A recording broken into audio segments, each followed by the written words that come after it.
మంచిర్యాల జిల్లా చెన్నూరు పట్టణంలోని పోలీస్ మీకోసం కార్యక్రమంలో భాగంగా 10th ఇంటర్ విద్యార్థులకి ఒత్తిడి వద్దు ప్రాణం ముద్దు అనే అంశంపై అవగాహన కల్పించారు. ఈ సందర్భంగా డీసీపీ భాస్కర్ మాట్లాడుతూ భవిష్యత్తులో ఉన్నత శిఖరాలు అధిరోహించడానికి చదువు తప్ప వేరే మార్గం లేదన్నారు. విద్యార్థులు కష్టపడి ఇష్టంతో చదివే వృత్తుల్లో నైపుణ్యత సంపాదించుకొని మంచి ఉద్యోగాల్లో స్థిరపడాలన్నారు. విద్యార్థులు నేటి కాలంలో సెల్ ఫోన్ వినియోగం ఎక్కువై చాలా మంది సోషల్ మీడియాకి అలవాటు పడి సమయాన్ని వృధా చేసుకోవడం జరుగుతుంది. కావున విద్యార్థి దశలో సెల్ ఫోన్ వినియోగం తగ్గించుకుని చదువుపై శ్రద్ధ కనబర్చాలని సూచించారు. చిన్న చిన్న విషయాలకి ఆవేదనకు గురై కుంగిపోయి ఒత్తిడికి లోనై ఆత్మహత్యలకి పాల్పడవద్దన్నారు. క్రమశిక్షణ, పట్టుదలతో, సామర్థ్యం, బాధ్యతతో పనుల్ని నిర్వహించుకోవడం, పెద్దల్ని, తల్లిదండ్రుల్ని గౌరవించడం మొదలగు విషయాల్ని అలవర్చుకోవాలన్నారు. అదే విధంగా యువకులు గంజాయి, మత్తు పదార్థాలకి దూరంగా ఉండాలని, మత్తు పదార్థాలకి అలవాటు పడి బంగారు భవిష్యత్తును నాశనం చేసుకోవద్దని కోరారు.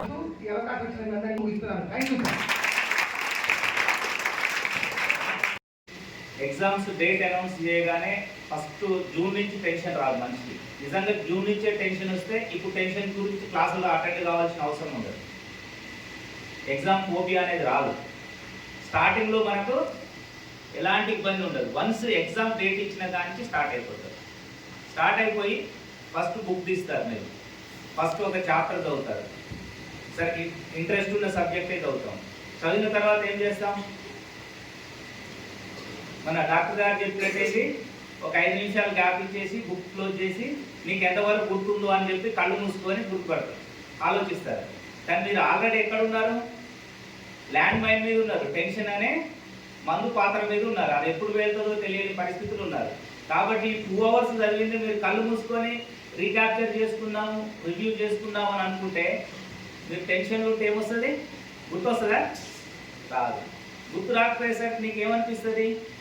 నీ మీద నీకు కాన్ఫిడెన్స్ కోల్పోతావు. నేను 4 గంటలు చదివినా, నాకు ఇష్టమైన సబ్జెక్టు చదివినా, అంతకుముందు యూనిట్ టెస్ట్లో సేమ్ క్వశ్చన్ ఆన్సర్ రాసినా ఇప్పుడు నాకు గుర్తు రావట్లేదు అంటే నేను మర్చిపోతున్నా, నాకు గుర్తు రాదు. అది క్రమేణా మీకు ఫోబియాగా మారిపోయి కంప్లీట్ డిప్రెషన్లోకి వెళ్ళే పరిస్థితి వస్తుంది. జనరల్ చేసేది అది. ఎగ్జామ్ డేట్ ఇవ్వగానే ఇవన్నీ స్టార్ట్ అయిపోతాయి. దానికి మీకు ఒక మంత్రం చెప్తున్నాను, మీరు అందరు చెప్పండి. Read and forget. Read, forget. Read అంటే ఏం చేయాలి? తర్వాత బుక్ క్లోజ్ చేసి ఏం చేయాలి? చేస్తారు. అట్లా మీరు మంచి మార్క్స్ వస్తాయి. జోకా నేను చెప్పేది సీరియస్. Read and forget.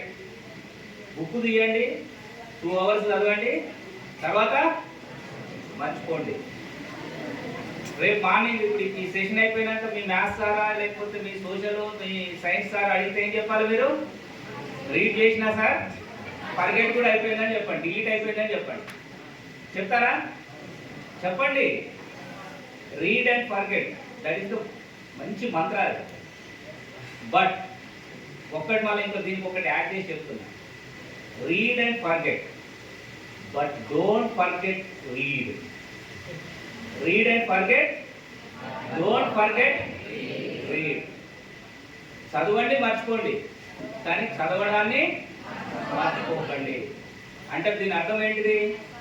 మీరు రోజు చదువుకుంటా పోతే మీకు చదువు వస్తుంది, మీకు అన్నీ వచ్చేస్తాయి. మ్యాథ్స్ వస్తుంది, సైన్స్ వస్తుంది, సోషల్ వస్తుంది, ఇంగ్లీష్ వస్తుంది. మీరు ఇక్కడి నుంచి అమెరికాలో ఉన్న, న్యూయార్క్లో ఉన్న, కాన్వెంట్లో ఉన్న స్టడీ అయిన పిల్లోడికి మీరు ఈక్వల్ నాలెడ్జ్ వస్తుంది. కాబట్టి ఇక్కడ మెయిన్ చేయాల్సింది, ఎక్కడ మీకు టెన్షన్ వస్తుందంటే రీడ్ చేయడం అనేది మర్చిపోవడం వల్ల మీకు టెన్షన్ వస్తుంది. ఇప్పటికైనా మీకు సమయం మించిపోలేదు.